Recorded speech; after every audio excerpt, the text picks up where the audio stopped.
evening, my viewer. How are you? I trust that you're keeping well. Thank you so much for joining us once again on your favorite spot, the Youth Nation, and always keeping it PrayerCave TV. My name is Maureen Boyani, and welcome to today's segment. As we had last Saturday, we were talking about Christian dating and courtship, and we did not exhaust when it comes to that topic. And so today we are going to proceed and get to learn more and get to know more and get equipped with more knowledge. And today we are joined with our guest. She's not very new. She's a familiar face. And we are going to proceed. Karibu sana. Asante sana. Maybe you can just first introduce yourself to our viewers. Thank you so much, Maureen. My name is Naomi Ngugi. I'm a counseling psychologist. I am born again, and my work is to help people in their relationship, whether they are dating, they are courting, they are married, at home, anything to do with relationship. Yeah. And I love what I do. I love to see people blossom and thrive in their relationships. Wow. I'm so glad to be here to So discuss this topic. Thank you so much. And now we want to start by defining what is Christian dating and what is Christian courtship and what is the difference between the two. Okay, Yes. that's a good question, and I think it's good to note that in the Bible you won't find those words. Yeah. You won't find the word dating or courtship, or it's not expressly stated in the Bible. However, as Christians, the Bible gives us guidelines on how to go about dating and courtship. Yes. So dating is more of a modern term.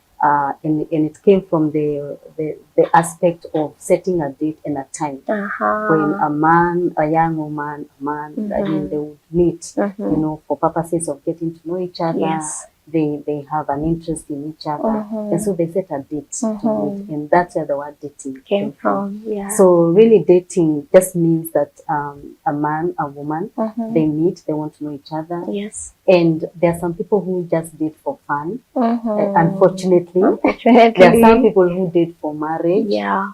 And some people may not consider dating as exclusive, which we are going to dwell in further, like what are the impacts of that, especially as a Christian. But when we come to courtship, Yes. courtship is a relationship, an exclusive relationship between a man and a woman Okay. for purposes of marriage. Oh. And in courtship, there is even an authority figure who could be quote unquote overseeing, or there's someone You're who knows accountable to. that you are quoting for purposes of getting married. And even in most cases, your parents may know that that my daughter is dating this person, you know, quoting this person. You know, you use dating so generally. Yeah. Or your pastor may know, your youth pastor may know, Yes. or an elder in the church may know, for purposes of accountability.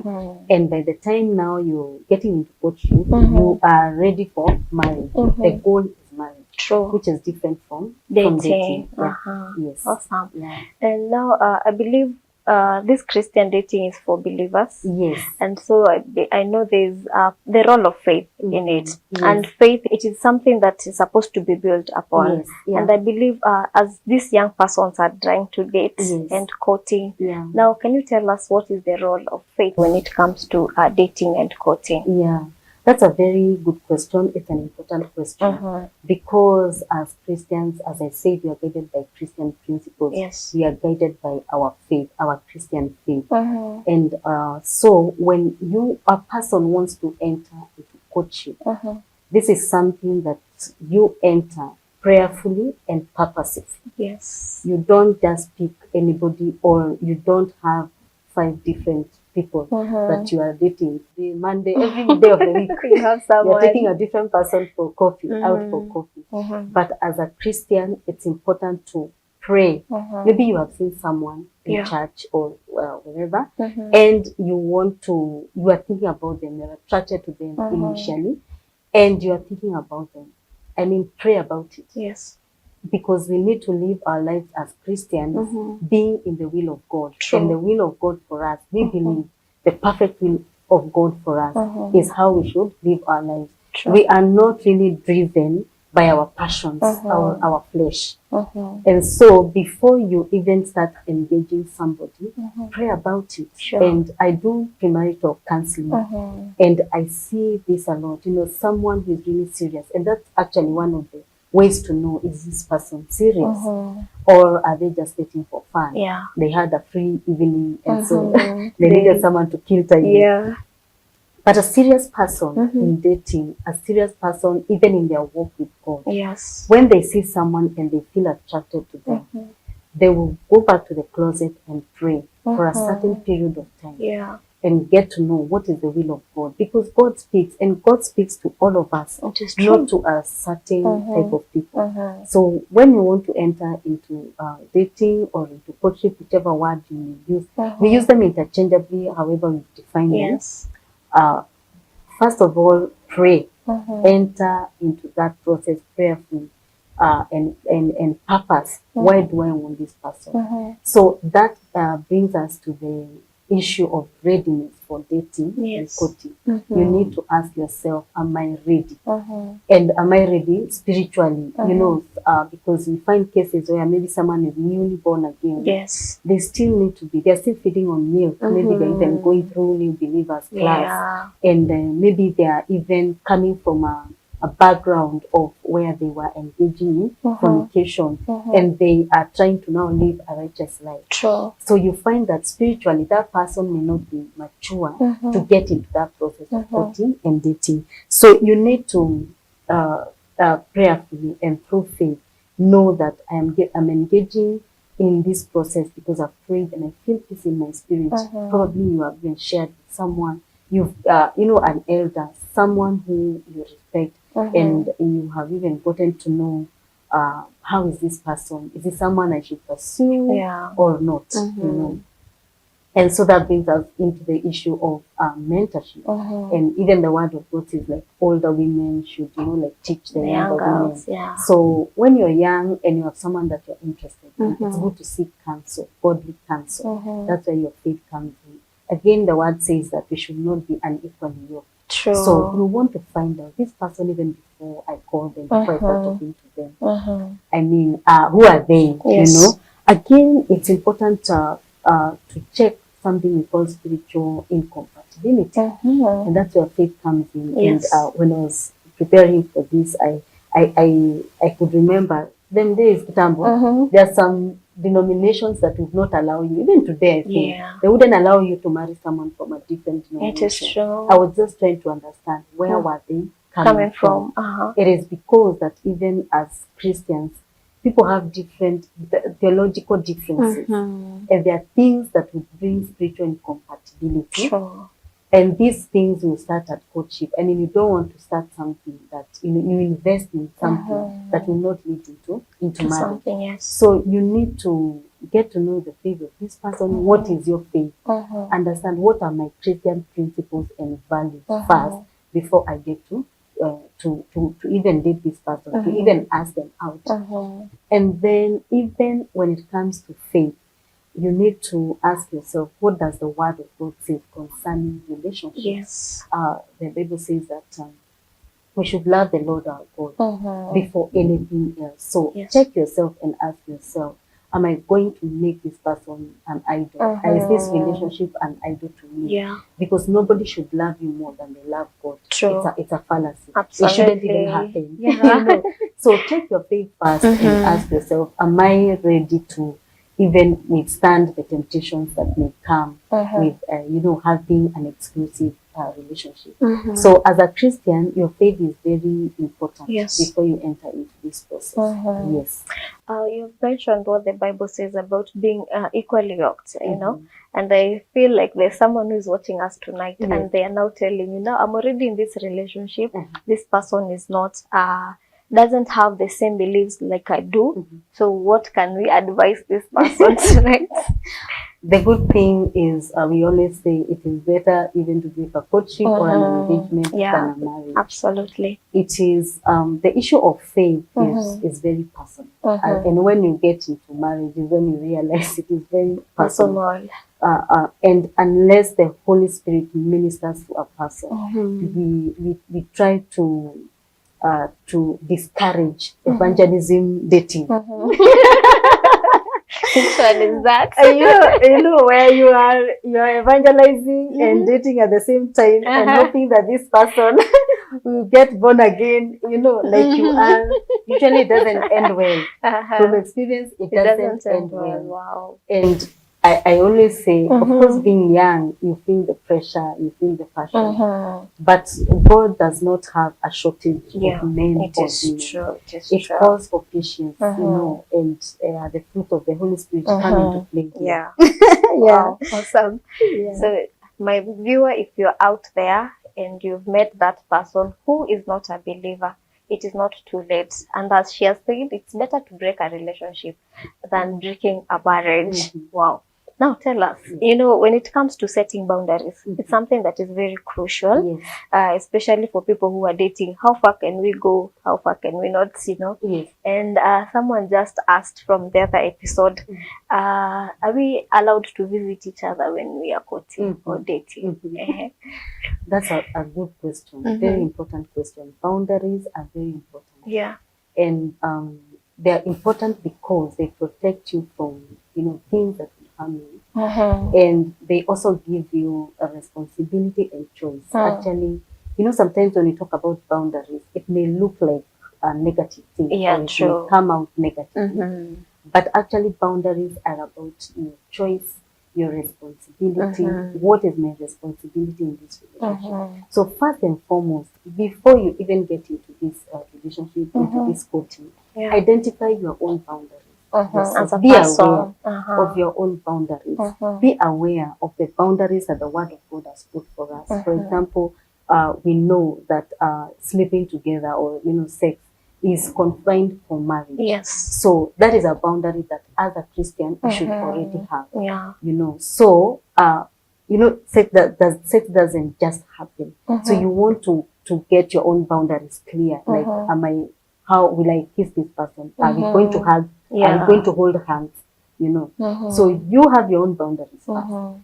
And then resolve not to break your boundaries. It calls for spiritual maturity, emotional strength, to be able to hold your boundaries and not break them. Then now, when you are now quoting, you have agreed that we are quoting, discuss these boundaries. You know, it's important that your partner gets to know that for me, I had said that these are my boundaries. Yes. I won't hug until the wedding day. That is your boundary. You have your reasons why. Yes. Yeah, because maybe you feel if you hug, you may go to the next step. You see. Yeah. So the other person will now tell you what are their boundaries, and then you agree.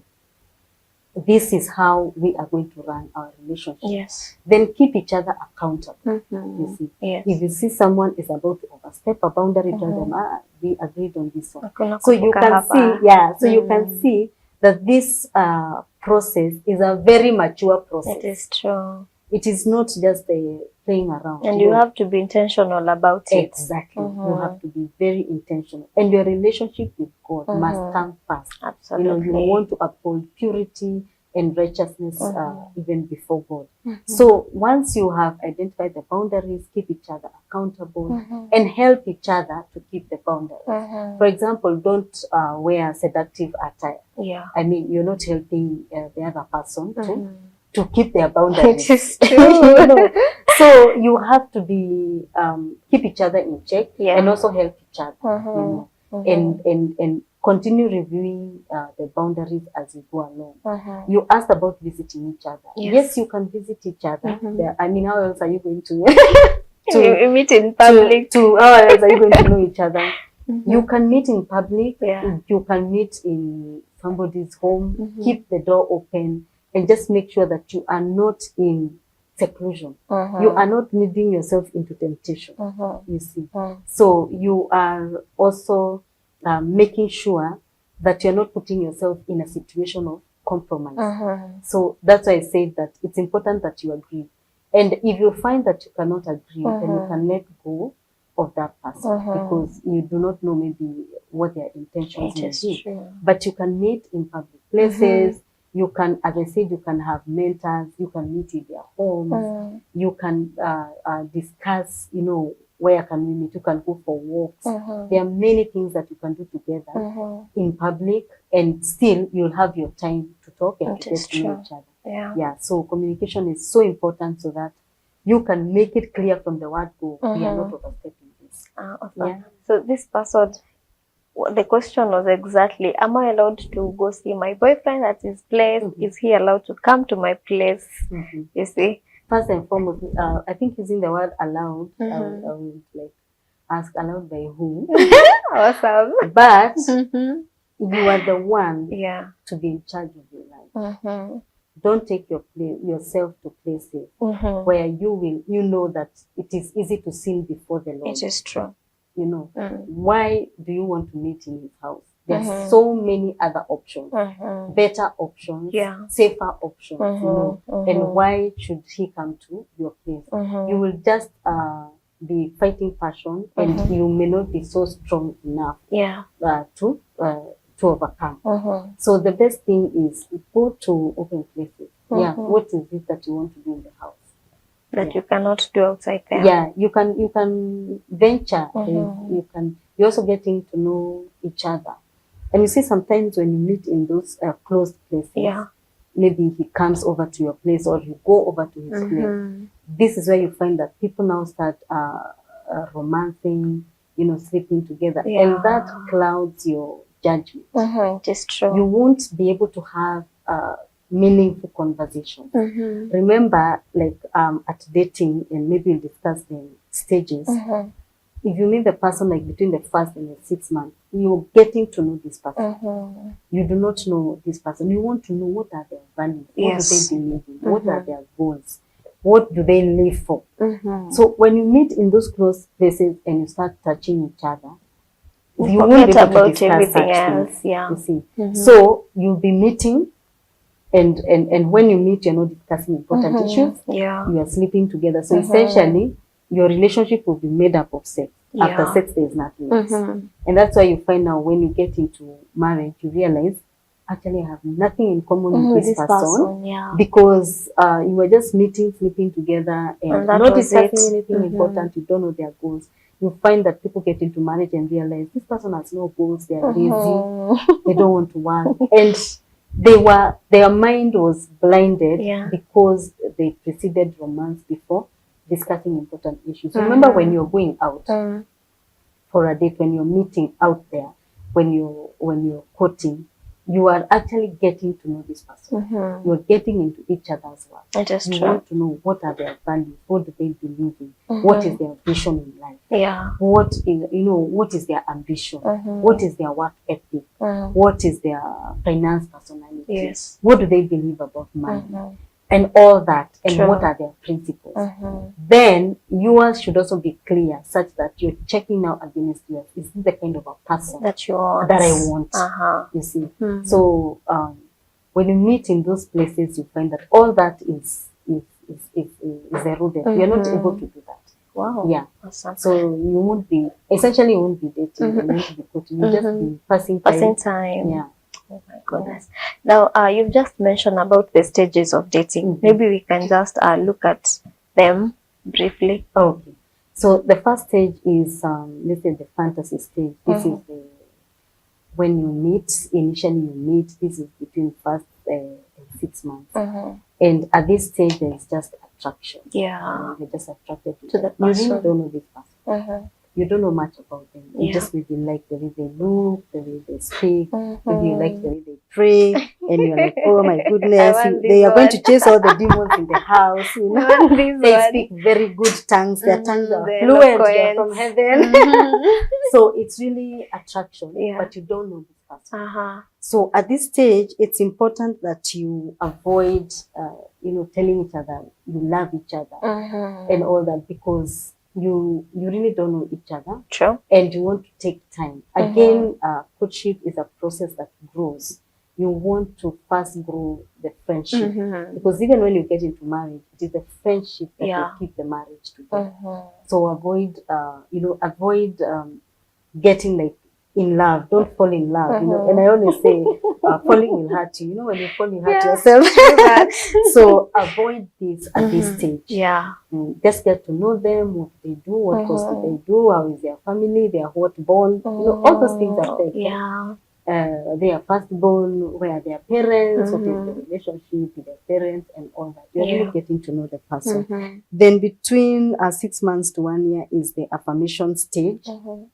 And this is where now you agree, you know, we can take our friendship to the next level. We feel that we have something in common. Our goals can merge. We can work together. We understand each other. I feel like what I know about you this far, I would want to take it far. Yeah. So again, the timelines here are not like strict. The idea is to grow the relationship from one place to another. And then you continue now knowing each other, and this what is the person's like personality, and get deeper into knowing this person. Yes, you see, it's not now surface level. Ask important questions. Know what you want to ask about this person. Discuss everything. You know, this is when now you get to know the person deeper. Then there's the pre-engagement. So the pre-engagement is where now you even now want to get closer to the wedding, you know, to start organizing the wedding. This is where at pre-engagement, go for premarital counseling. Because I know sometimes people come for premarital counseling when they're already organizing the wedding.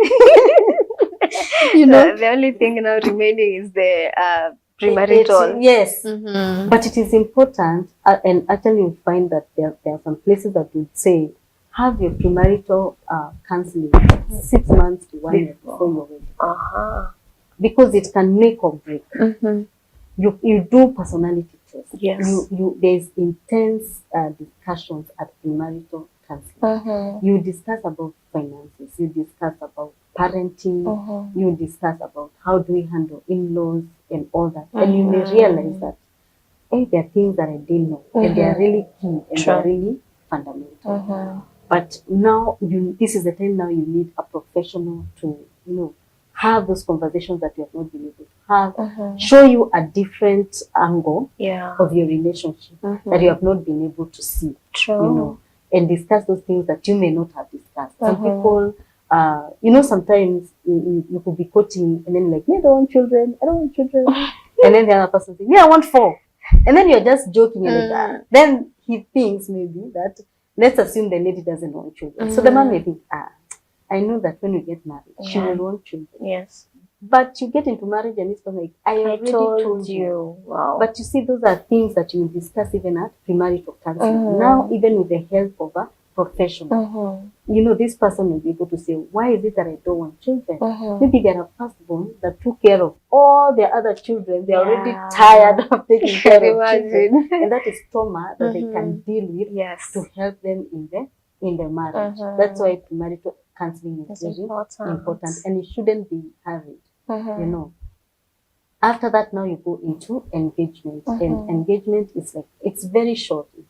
This is the time now you are even organizing the wedding. This is the 4th stage of now the formal engagement, and it is advisable that you don't take long at this time, because you've already made a decision. The parents have been involved, so plan the wedding and get to the final stage of getting married. So you can see through that process that this courtship, it is a friendship that is growing from one level to another. Great. Maybe I know there are principles that help the young person or the young couple into getting into a successful relationship, be it the dating or even the courtship. Maybe you can tell us what are the fundamental principles that they should have.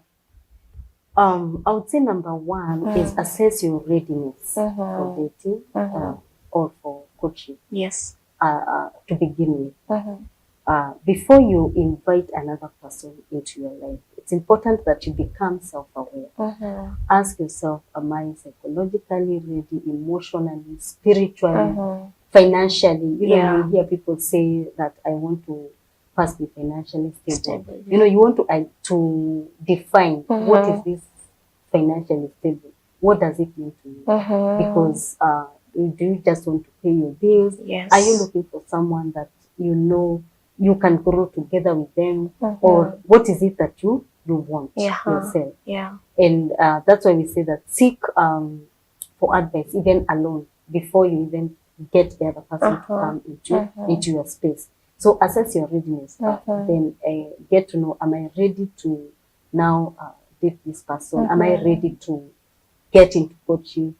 do I have a schedule that would accommodate dating, that would accommodate another person? Yeah. So you first identify whether you are ready, and then be aware of the benefits or the dangers of dating and courtship. You know, get to know why do I want to be this person? Do I know what getting into this space means for me? Yeah. Am I ready to take any heartache that I may encounter? Yes. Because you find that some people, they were just going along with life and somebody asked them to date, and all of a sudden then they ghosted them, and they can't move from that place. Yeah. And remember, that will also affect your future relationship. So you want to assess yourself. True. Another thing I always say, it's important to assess your woundedness, childhood woundedness. It will really affect even the type of person that you choose to date. So look at your background. I always say there are some people who have no business dating until they first heal. Maybe you have sexual trauma. Maybe you were raped, and you can't just stand a man. How will you be able to date or to get into courtship? Yes. You won't be able. Every time someone tries to come close to you, it will be a trigger. It will be a trigger. So it's important that we are self-aware and we seek help before getting into the dating scene. And as we are demystifying counseling, we say you don't need to get into a problem to see a counselor. Just take yourself into a counselor's office and tell them, I feel I'm this age and I feel like I want to get into a relationship. That kind of a discussion with a professional, it will open up your mind into knowing whether you are really ready or not. Some people get into courtship or dating because they are under pressure. You know, kila mtu people ana are date. getting married. Umebaki So peke yako. so, you know, and these things are happening in our churches. True. In the youth church, so and so is dating so and so, and so even so and so was talking to so and so. So you feel you're the only one Left out. You know, left out. So you can jump into something, an unhealthy relationship, and you are not even ready for it. You are just trying to fit in. So also get to know what are your goals in life and where are you in your life. You know, what plan do you really have? Because you find sometimes you are just moving and somebody came along and swept you off your feet. I love you, after a few steps they dropped you. You see, so it's important to have these things in mind before you get into courtship and dating. And then when now you get into the courting, remember we said you are entering into this process prayerfully and purposefully. Absolutely. So get mentorship, read books, you know. There's a lot of information. We are living in the digital age. There's a lot of information. It is true. So purpose from the word go, that I want to be someone who gets information for myself. I want to know. You know, you could grow in a home where maybe you are all girls. You've never even associated with men. You don't know how do men think, what is it that they want in a relationship, and vice versa, you know. And you also don't want to bring in your woundedness to the other person. Again, when you get into courtship, in that intimate relationship where it is exclusive, that's where people get triggered. Out here, or even at friendship level, you may not have any triggers. But when now it continues to grow, you get a trigger. So get to know what is it that can trigger me? How can I handle it? So ask for information. Get information, read. We always say that, you know, we go to school, we get trained, and that's how we get our jobs because we were trained.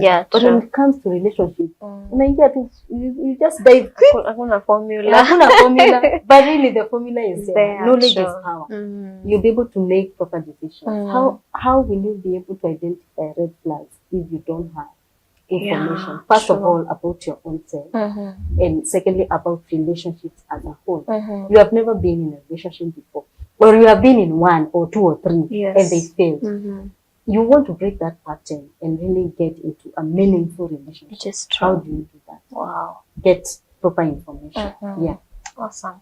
My viewer, as you've heard, So the first principle into getting a successful dating or courting is first to have a self-assessment. Are you ready to do this thing?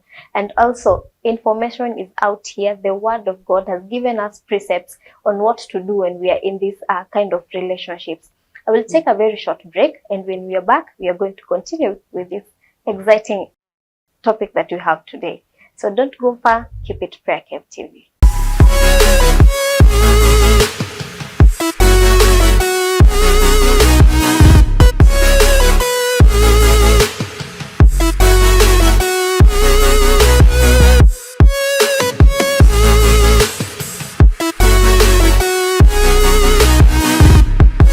Welcome back, our viewer. Thank you so much for keeping it PrayerCave TV and always tuning in this favorite spot, the Youth Nation. My name is Maureen Boyani, and we are continuing with this conversation, which is very informative and insightful and very, very, very rich with information. Before we took a break, we were looking at principles that will help you to get into a successful relationship, dating, and even courtship. And as we are told, self-assessment is very important, and we are going to continue with our conversation tonight.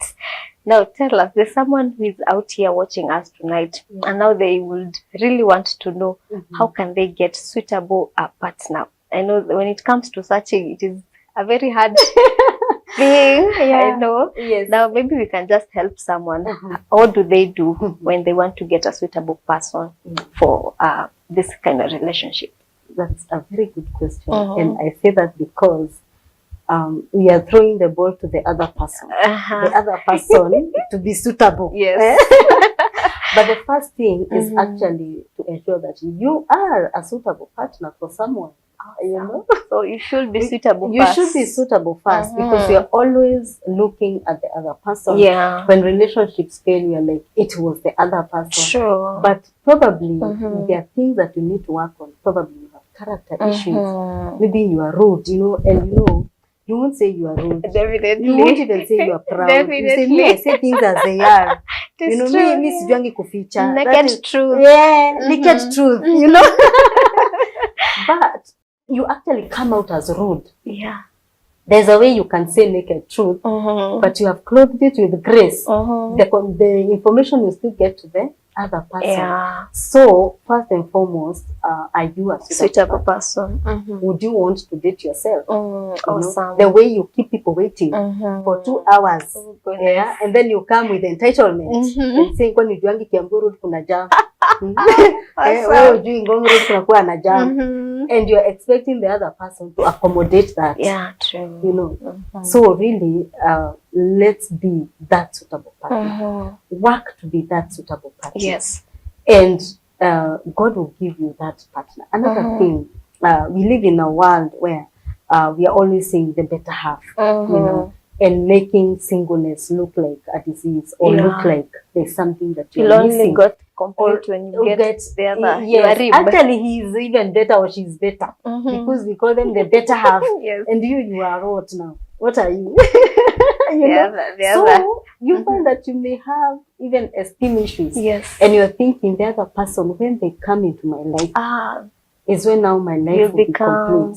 Some people even don't pursue their goals. They keep their life pending. I will invest in marriage. You know, just I for single. You know, I can't buy that house. I can't invest much in business because I might get married in Mombasa and then I'll have to close the business. So you're actually putting your life on hold. Yeah. Because of an imaginary person out there that you have not met. Some people even don't serve, you know, in church, and they're waiting to serve like this couple, this model couple that is in church. Yeah. And they can't wait to get married and be working together as a couple as they are serving. You see, so you're really putting your life on hold. Yeah. So what I would say is this. You are a complete person. God has given you talents, you have skills, you have things that you can do with your hands. Run your life. Be busy with your life. And when the other person comes, they will find someone who has their goals together. They are pursuing life. They are serving God. They are loving God. I mean, they are really, you know, doing all they can do with their life. They are making impact. You know, what will people say was your significance or your impact in your singlehood? Yes. Because if you're not having any impact in singlehood, you won't have it in marriage. It is true. Every stage of life has its challenges. It has its advantages, and there are the challenges that you meet. So when you're single, pray and be patient. Pray and tell God, you know, none shall lack their mate. Declare the word of God over your life. True. But as you're waiting for your mate, your life is not on hold. You're moving on. Yes. You're investing in yourself. You are asking yourself, am I ready? You are assessing your readiness. Yes. You know, if that person was to come today, am I ready to be a wife? You know, maybe you don't know how to keep a home. You know, if you are a man, are you ready to be a leader? How come your own life is so disorganized? True. You don't know. You have started this course, you pursued, you dropped. You started this business, you dropped. I mean, that doesn't show leadership. Yes. So have your life first in order. You know, I mean, have your life moving. Work on your salvation. You know, the word of God tells us with fear and trembling. Maybe there are issues that you're still struggling with. If you're a believer, you're struggling maybe with lust, you're struggling with masturbation, pornography. Marriage is not going to cure that. True. There is no magic that will happen at the altar when you get the certificate. Those are things that you need to work on first before you even start thinking of getting married. Yeah, because sometimes you find that we have internal issues and we are expecting that that person, that external person will solve internal issues. And then you realize it doesn't work like that. In fact, it will complicate the relationship. And you even become frustrated. Yes, because your expectations were not met. And your own internal issues, it's only you who can resolve them. So have some time to work on yourself. We have so many young people struggling with sexual issues, you know, struggling with addiction. Maybe you are addicted to your phone. You can't have meaningful conversation with someone when you're always on your phone. How are you even going to communicate? How are you going to even do for courtship? You will always constantly be making the other person feel unwanted. So there's some small things, some behaviors, some thought patterns that you need to work on. Probably you even have prejudices over the opposite sex. You know, absolutely. You're the one who is always saying, you know, men are dogs. So men are dogs that engage in a relationship. Like how? You see? Know. But deep down, you want a relationship. You have to change such confessions. You have to, you know, some people say, I don't trust women. But still you want to get married. True. So what I can say, if you're looking for a partner, prepare yourself to be the right partner. Awesome. And prayerfully be patient and wait on God.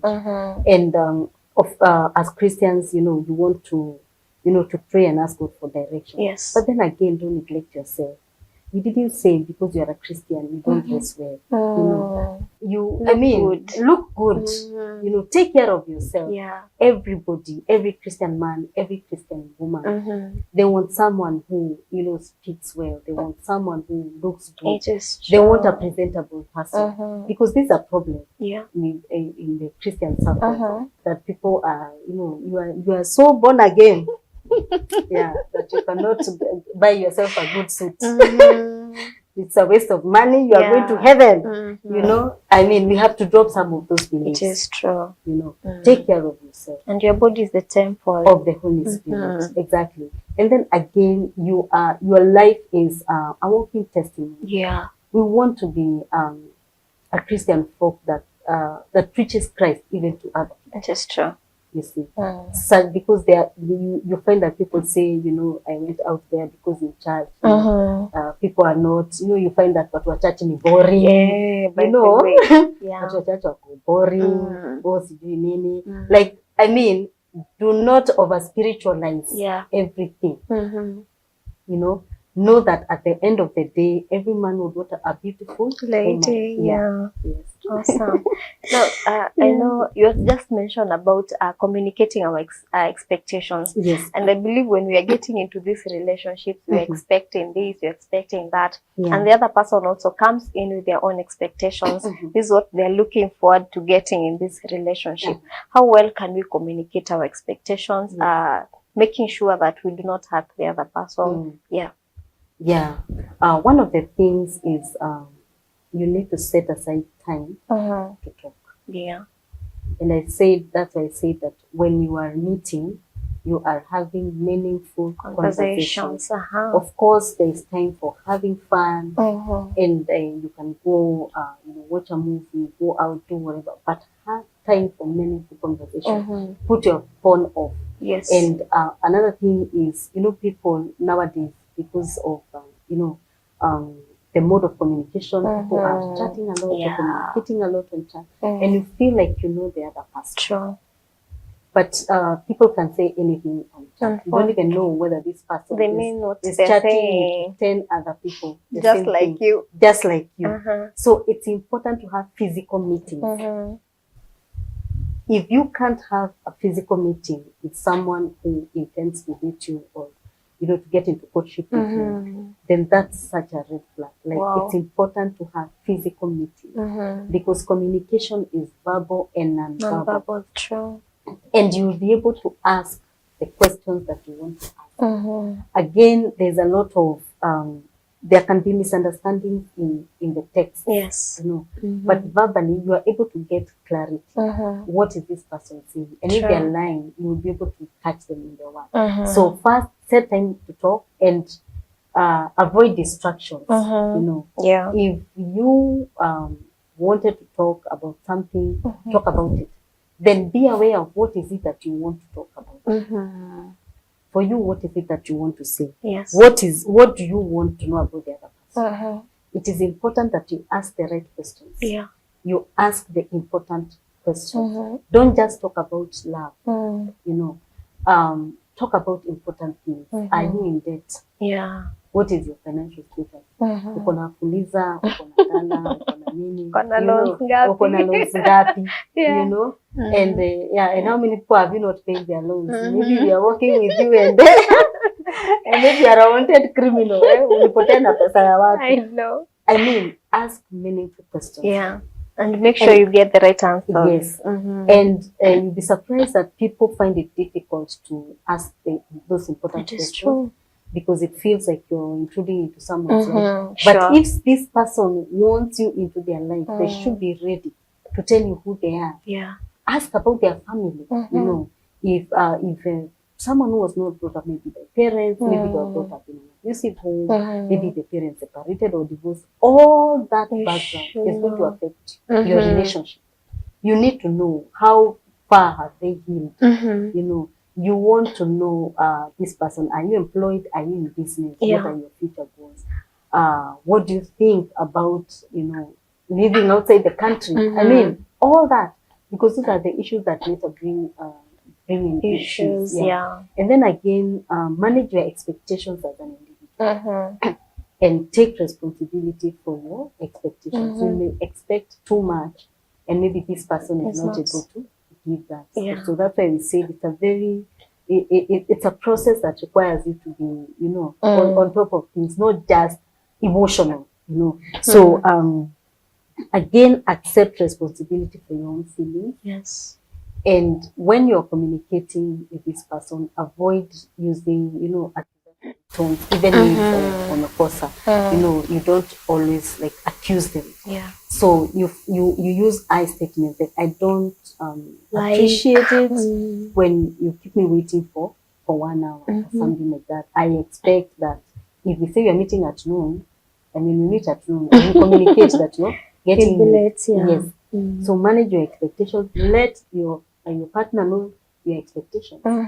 Yeah. Right. So that they can save themselves and know whether they are able to meet them or not. Then listen to each other.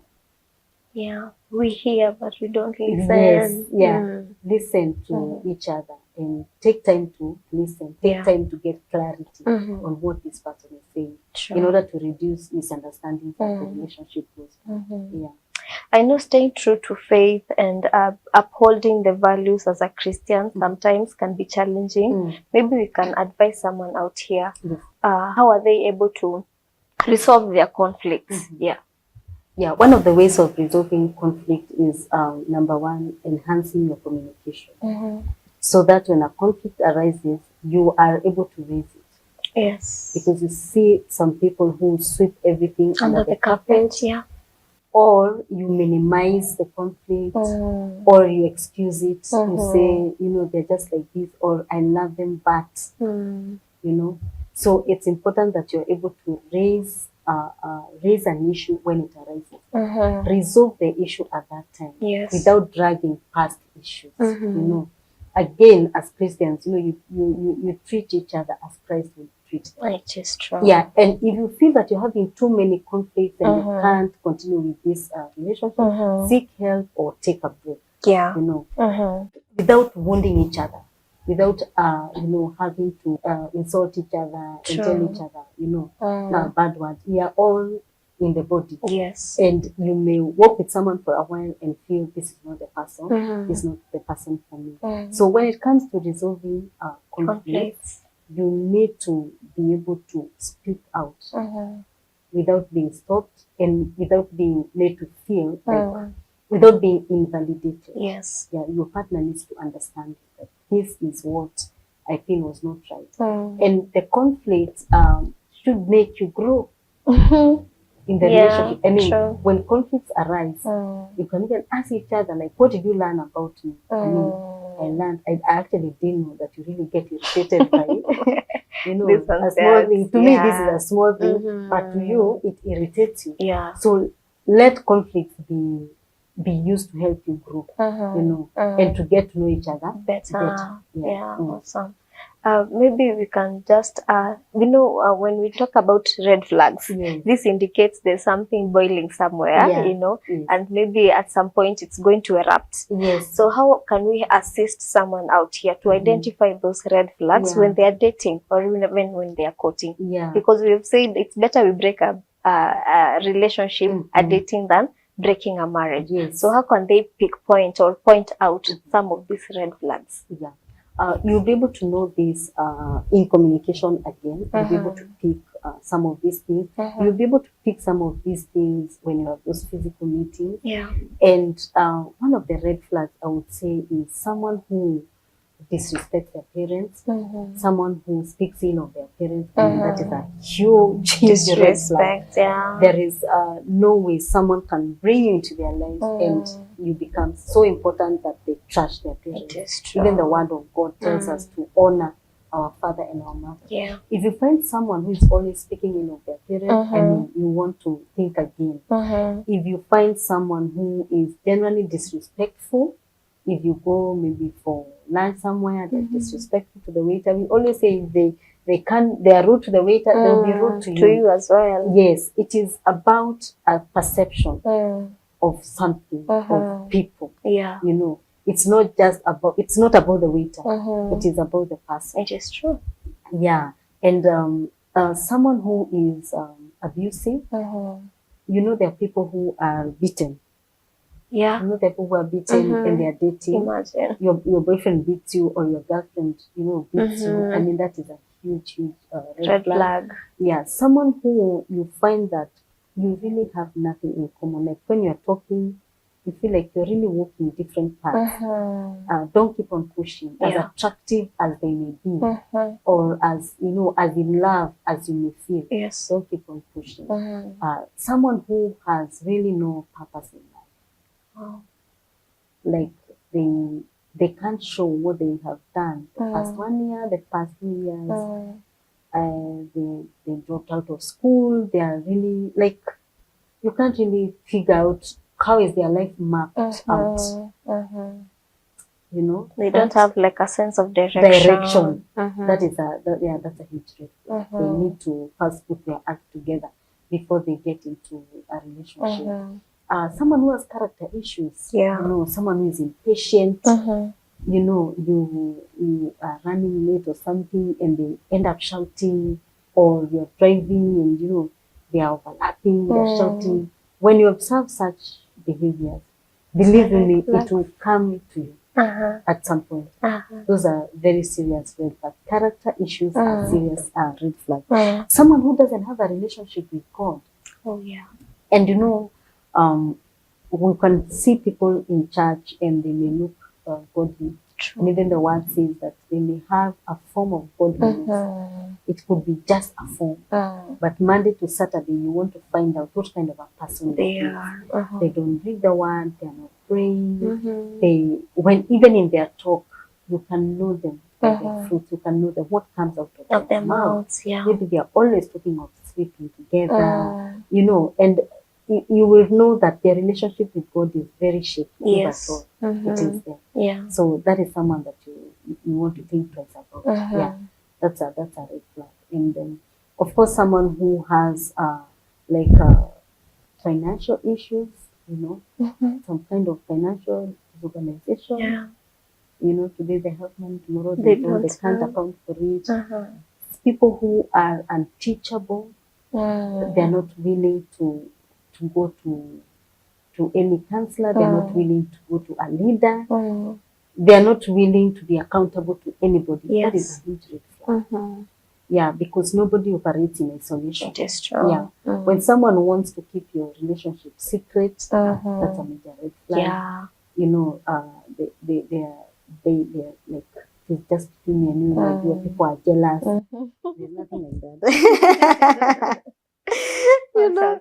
Yeah. And if someone expresses disdain for your family, you know, they just meet your sister, your brother, and you know, they don't like them. That is a very serious red flag. It's about them. It's not about your family. It's about them, and you will have a rough ride in the next phase. So you want to think twice about such a person, because it could be that they have other character issues that are not coming out. It is and true. Remember this, that's why we say that in this first stage, fantasy stage, for between 1 to 6 months, you're really getting to know each other. Yeah. Yes. You'll be able to pick some of these things as you proceed. Even if they were concealing that behavior in that first stage, you'll be able to see some of these things. So you need to be, you say don't fall in love. If you fall, you will get injured. Yeah. You need to be very sober. You need to love with your head and with your heart as well. Awesome. Yeah. We are not saying love is blind. No. You better watch and pray. The Bible says watch and pray. So as you're dating, as you're in courtship, you want your eyes to be open and to make proper decisions. It is true. Because this is a decision that will affect you for life. Not just you, but even the generations after you, the children that you get and the generations that will come after you. It is true. Yeah. I know when we talk about Christian dating and Christian courtship, there is the issue of purity that we have to maintain, because it's very significant, because we honor God through that process. How can we give someone tips of walking in purity and honoring God even in their relationship, despite of the challenges and what have you? Yeah. The major tip that I would give is resist the devil. Run away. You literally just do Joseph's style. You run away. Absolutely. So you said you have your boundaries. Yeah. You have your relationship with God, which is the most important. The relationship with your partner comes second. So the thing is, you yourself, are you willing to keep your boundaries? Such that even if this person put you in a place that would compromise, you yourself, you would get out of it. It is true. So resist the devil yourself. Don't put yourself into situations that would cause you to compromise. Yeah. So that means that your relationship with God needs to be very strong. True. You need to ask God to help you. You need to be in places that are conducive for a proper kind of a conversation and a meetup until you go home. And then again, once you make the decision to marry, do not prolong the process. You are just putting yourself into temptation. Yeah, so that's why we said from the beginning, get into the process purposefully and prayerfully. Yes. So that you know that at the end of at least a year or so, I should be getting married. Yes. So you know that I'm working towards this goal. But when it is endless and when you don't know when it is ending, when you're getting married, then you're bound to fall into temptations. So be very clear to yourself on what you want. And ask the Lord to help you. Pray, ask the Lord to help you. Have accountability partners. They could be peers and also an elder, someone who is elder than me, and also your peers. It's not good to walk alone, and don't be in isolation. You know that we are a group of maybe 3 or 4, and we are all waiting. We are keeping each other accountable. Yes, awesome. So maybe even as we are coming to a close, what is the role of the family and friends when you're in the dating process or in the courtship? And again, in this time, does your pastor need to know that you're dating? Yes, it's important because your pastor is your spiritual authority. They'll give you guidance. They have an eye. They will see something that you may not see. They will pray for you. So it's important to let them know. That's why I say, if don't have the relationship in secrecy. And if you have someone who feels that they can't meet your pastor, then you want to think again about this person. What is it that they're hiding? I mean, we are children of the light. True. And I don't think your pastor would feel bad that you're dating. I mean, he wouldn't be jealous, or she wouldn't be jealous of you. They would be more than willing to guide you as their spiritual daughter or their spiritual son. So it's important to have that cover, that accountability. And we also don't know whether this person has been dating other people. It is true. Maybe the pastor is aware and you're not aware. True. So it's good. The pastors know a lot. They know many things. And you may not know. Maybe they came from another church after messing up and many people there, and they came to your church and you don't know. So it is good. There's a knowledge that you will get from that. And then again, it's a respect. I mean, if you really honor and respect your pastor as your spiritual authority, then they need to know. It's like getting married without your parents knowing. You see, that's quite disrespectful. So you need their blessings. You need your pastor's blessings. Even go ahead and let everything be in the light. We need to come out of this thing where everything is done in secrecy. That is, the devil thrives in secrecy. True. Yeah, the devil thrives in secrecy. Absolutely. If you have decided that this is a person that I am courting, then let them know. Let the pastor know. Let the church know that this is what is happening. It is true. Yes. Awesome. If it breaks, let them know. Yes. So that there is no shame on that. There is no shame. There is no shame in that. They'll guide you in the process, and they'll also hold your hand even in that process. Maybe when we come to a close, maybe you can just give our viewer an advice or a parting shot tonight. Yeah, my parting shot would be, when you feel you are of age, again we say we don't give like the age of 25, 30, no. But if you feel spiritually, financially, emotionally, I feel I can't get into a relationship, pray about it, enter into it purposefully and prayerfully. Tell the Lord to guide you to the right person, and follow the processes, follow the protocols, and you're not going to go wrong. True. As you've heard, my viewer, those were just great precepts that you are being given tonight, and even what the Bible and the Word of God says when it comes to Christian dating and courting. And I believe you've learned a lot. And if you're there and maybe you've messed, it's not too late. It's better to break a relationship than breaking a marriage. So I believe you've gotten your 2 cents, your 3 cents, and you have learned from tonight and from our guests. And I believe next Saturday, same time, we are going to meet once again, even as we proceed with this conversation tonight. So keep it PrayerCave TV, and see you next Saturday. Bye-bye.